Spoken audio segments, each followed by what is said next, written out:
Okey, sekarang kita di ladang stroberi Alahan Panjang bersama grup Bang Arsyad.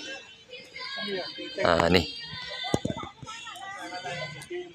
Ni dia orang tengah memetik apalah stroberi.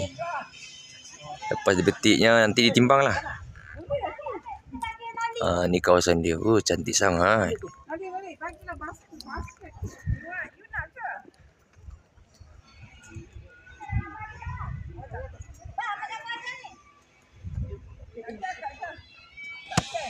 Kat mana ni, Kak? Apa namanya? Ladang strawberry. Oh, strawberry Alahan Panjang. Ya. Cantik kan? Cantik. Alhamdulillah cantik ya.